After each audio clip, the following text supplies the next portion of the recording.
Hi hello అందరికి నమస్తే. YCP పార్టీని కాదని కూటమి పార్టీలో చేరినటువంటి మాజీ ఎమ్మెల్యేలు మరి విధంగా కొంతమంది నాయకులు తిరిగి వైసీపీలోకి రావాలనేటువంటి ఒక ప్రయత్నం చేస్తూ ఉన్నారు. జగన్ గారితో ఇప్పటికీ టచ్లోకి వచ్చారు. మంచి ముహూర్తం చూసి మరి పార్టీలో చేరేటువంటి అవకాశం ఉందనేటువంటి ఒక చర్చ జరుగుతూ ఉంది. ఎవరు ఆ లీడర్లు ఏంటనే దానికి సంబంధించి మీకు ఈ వీడియోలో పూర్తిగా క్లియర్గా చెప్పేటువంటి ప్రయత్నం చేస్తాను. వీడియో ఎండింగ్ వరకు చూడండి. మీ అభిప్రాయాన్ని కామెంట్ రూపంలో పెట్టండి. ఎవరైనా సరే ఇప్పుడు మన కడుపులో ఎంత పడుతుందో అంతే తినాలి. ఎక్కువ తింటే ఏమవుతుంది? ఇబ్బంది పడతాం. అదే రకంగా ఒక చిన్న కథ కూడా ఉంది. ఇప్పుడు ఒక చెరువు ఉంటుంది. ఆ చెరువు దగ్గర 2 పడవలు ఉంటాయి. మొదటి పడవ, రెండవ పడవ. సో వచ్చిన వాళ్ళందరినీ కూడా అంటే ఒక పడవలో ఎంతమంది పడతారో అంతమందిని ఎక్కించుకొని ఆ పడవవాడు వెళ్ళిపోవాలి. కానీ అక్కడ ఉన్న రెండవ పడవవాడు బాగుపడకూడదనే ఉద్దేశంతో వీళ్ళు వచ్చిన వాళ్ళందరినీ తన పడవలో నిండినా కూడా ఏం కాదు ఎక్కండి అని చెప్పి వాళ్ళని నమ్మించి నా పడవకు ఈ ప్రత్యేకతలు ఉన్నాయి, ఇది ఉన్నాయి, అది అని చెప్పి నమ్మించి ఆ పడవలు ఎక్కించుకొని పోతే ఏమవుతుంది? అక్కడ పోయిన తర్వాత నిండా మునుగుతుంది. అంటే కెపాసిటీ ఎక్కువైనప్పుడు ఖచ్చితంగా పడవ నీటిలో మునిగిపోతుంది. సో అదే రకమైనటువంటి పరిస్థితి ఇప్పుడు ఆంధ్రప్రదేశ్లో ఉంది. ఈ కూటమి పార్టీలు ఏంటి? వైసీపీ పార్టీని బలహీనపరచాలని చెప్పి ఆ పార్టీలో ఉన్నటువంటి వాళ్ళందరినీ కూడా మా పార్టీలోకి రండి అని చెప్పి ఇప్పుడు అధికారంలోకి వచ్చిన తర్వాత మరి వాళ్ళని వాడుకొని కుర్రల కరివేపాకులుగా వాడుకొని వాళ్ళని పక్కకు దొబ్బేశారు. సో వాళ్ళు ఎటుపోలేని పరిస్థితి, వాళ్ళ రాజకీయ భవిష్యత్తు ఏందనేది వాళ్ళకి అర్థం కావట్లేదు. సో తిరిగి మళ్ళీ వైసీపీ పార్టీ వైపే చూస్తూ ఉన్నారు. అరే అనవసరంగా మరి ఆ పార్టీలో ఉన్న అయిపోవు కదా అని చెప్పి ఇప్పుడు ఆలోచిస్తూ ఉన్నారు. సో అట్లా కొంతమంది నాయకులు తిరిగి పార్టీలోకి చేరాలని ఒక ప్రయత్నం జరుగుతుంది. అందులో మేకపాటి చంద్రశేఖర్ రెడ్డి గారు కూడా తిరిగి వైసీపీలోకి రావాలని చెప్పి మీ అందరికీ తెలుసు. అప్పుడు గతంలో మరి ఈ ఎమ్మెల్యే కోటాలో వచ్చినటువంటి ఎమ్మెల్సీ ఎన్నికకు సంబంధించి అప్పుడు వాళ్ళు ఓటు వేయడం జరిగింది. సో ఆ కారణం చేత మేకపాటి చంద్రశేఖర్ రెడ్డి గారిని పక్కన పెట్టారు. సో ఆయన మరి టీడీపీ పార్టీలో చేరడం, ఆయన భార్య కూడా మంచి పోస్ట్ వస్తుందని చెప్పి ప్రచారం జరిగింది. మరి ఎన్నికలు అయిపోయినాయి, గెలిచారు. మరి సంవత్సర కాలంగా వస్తుంది. మరి నామినేటెడ్ పదవులు కానీ ఎమ్మెల్సీ కానీ వస్తుందని ఆశించినటువంటి మేకపాటి చంద్రశేఖర్ రెడ్డికి ఏమీ లేదు. ఆ పార్టీలో విలువ లేదు. అక్కడ ఆయన పనులు అయ్యేటట్టుగా ఏం లేదు. కార్యకర్తలకు ఏదో న్యాయం చేద్దామనుకుంటే కార్యకర్తలు కూడా అన్యాయమైనటువంటి పరిస్థితి, ఆయన నమ్ముకొని ఉన్నటువంటి వాళ్ళు. సో ఇప్పుడు వాళ్ళందరూ కూడా ఏమంటున్నారు? సరే గతంలో వైసీపీలో ఉన్నప్పుడు మీకు ఉన్నటువంటి విలువ ఏంటి, ఇప్పుడు టీడీపీ పార్టీలో మీకు ఉన్నటువంటి విలువ ఏంటి అని చెప్పి వాళ్ళే ప్రశ్నిస్తూ ఉన్నారు. వాళ్ళ మొహం చూడలేనటువంటి పరిస్థితి మేకపాటి చంద్రశేఖర్ రెడ్డి గారిది. సో కాబట్టి చాలామంది ఏంటంటే ఆయన సన్నిహితులు కానీ ఆయన అభిమానులు కానీ తిరిగి వైసీపీ పార్టీలోకి వెళ్ళాలని చెప్పి ఆయనకు చెప్తున్నటువంటి క్రమంలో ఆయన కూడా ఆలోచిస్తున్నారు. వైసీపీ పార్టీలో చేరేటువంటి అవకాశం ఉందని చెప్పి ఒక చర్చ జరుగుతూ ఉంది. ఈ మంచి ఇప్పుడు జగన్మోహన్ రెడ్డి గారు ఏదైతే పర్యటన చేస్తూ అంటున్నారు కదా, జనంలోకి వెళ్తారు కదా, ఆ టైంలో ఖచ్చితంగా మేకపాటి చంద్రశేఖర్ రెడ్డి గారు వైసీపీలో చేరుతారు అనేటువంటి ఒక గట్టి ప్రచారం ఆ ప్రాంతాల్లో ఉంది.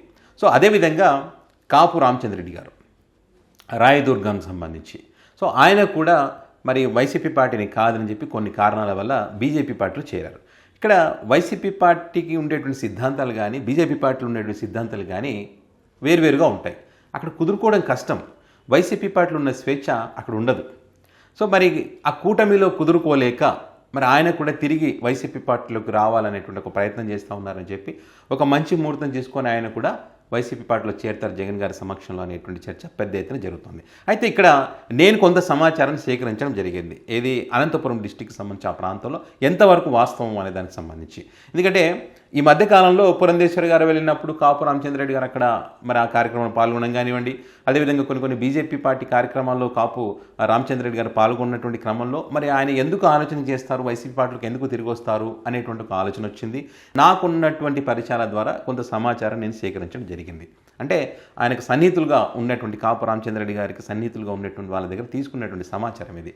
సో వాళ్ళు ఏం చెప్తా ఉన్నారంటే కూటమిలో అయితే ఆయన కుదురుకోలేకపోతున్నారు, పార్టీ మారాలనేటువంటి మనసంతా, పార్టీ ఇక్కడ ఉన్నా కూడా మనసంతా అక్కడ వైసీపీ పార్టీ అక్కడే ఉంది, అక్కడ ఉన్నప్పుడే బాగుంది, అక్కడ ఉన్నప్పుడు విలువ ఉందనేటువంటి ఆలోచనతో సడన్గా రేపో మాపో పార్టీలో చేరిపోతారనేటువంటి ప్రచారం అయితే జరుగుతుందో అది మాత్రం అవాస్తవం. కొంచెం టైం తీసుకొని పార్టీ మారడం పక్క, వైసీపీలోకి రావడం 100% పక్క, కానీ కొంచెం టైం తీసుకొని పార్టీలోకి వెళ్తారనేటువంటిది ఆయన సన్నిహితులు చెబుతున్నటువంటి మాట. అయితే ఇక్కడ మెట్టు గోవిందరెడ్డి గారికి సంబంధించి ఆయన ఒకరికి హాని చేసేవాడు కాదు, అదేవిధంగా ఒకరికి సాయం చేసేవాడు కాదు అన్నటువంటిది ఆయన మీద ఉన్నటువంటి అభిప్రాయం. ఆర్థికంగా బలంగా ఉన్నటువంటి వ్యక్తి ఆయన. కర్ణాటక ప్రాంతంలో ఆయన బిజినెస్లు చూసుకుంటున్నారు. యాక్టివ్గా ఇక్కడ కార్యకర్తలను, క్యాడర్ను వాళ్ళను నమ్మకం కలిగించేటువంటి కార్యక్రమాలు కానీ, పార్టీని బలోపేతం చేయడానికి తీసుకోవాల్సినటువంటి అంశాల విషయంలో కానీ ఆయన యాక్టివ్గా అయితే లేరు. నియోజకవర్గంలో అప్పుడప్పుడు వస్తుంటారు పోతుంటారు, కానీ అంత యాక్టివ్గా పార్టీని పార్టీలో ఒక ఉత్తేజం తీసుకొచ్చేటువంటి కార్యక్రమం మాత్రం చేయట్లేదు అనేటువంటి ఒక చర్చ అయితే ఉంది. సో దీనికి గమనించినట్టు కాంపు రామచంద్రుడు అయితే ఇక్కడ ఒక అవకాశం అయితే ఉంది. పార్టీ మనం కనుక నియోజకవర్గంలో ఉండి కార్యకర్తలకు భరోసా కల్పించి పార్టీ ఆ క్యాడర్ను పెంచుకోగలిగితే టికెట్ మనకే వస్తుందని చెప్పి ఒక నమ్మకంతో పార్టీ మారాలనే ఉద్దేశంతోనే తన ప్రయత్నాలు తను చేస్తూ ఉన్నారు. ఖచ్చితంగా పార్టీలోకి అయితే వస్తారనేటువంటిది ఆ నియోజకవర్గంలో జరుగుతున్నటువంటి చర్చ, ఆయన సన్నిహితులు కూడా చెప్తున్నటువంటి చర్చ. ఏదేమైనా కూడా ఎవరు పార్టీలోకి వచ్చినా ఎవరు పార్టీలో నుంచి వెళ్ళిపోయినా కూడా జగన్ గారికి ఊడేది, జగన్ గారికి లాభం కానీ నష్టం కానీ ఏమీ లేదనేది మాత్రం వాస్తవం. ఎందుకు ఈ మాట అంటున్నానంటే జగన్మోహన్ రెడ్డి తన పార్టీని ప్రజల్లో నుంచి అభిమానుల నుంచి వాళ్ళ నుంచి పుట్టినటువంటి పార్టీ. నాయకుల ద్వారా ఈ పార్టీ పుట్టలేదు, ప్రజల నుంచి పుట్టింది. స్వచ్ఛందంగా జగన్మోహన్ రెడ్డి గారి కోసం పనిచేసేటువంటి అభిమానులు అన్ని చోట్ల ఉన్నారు.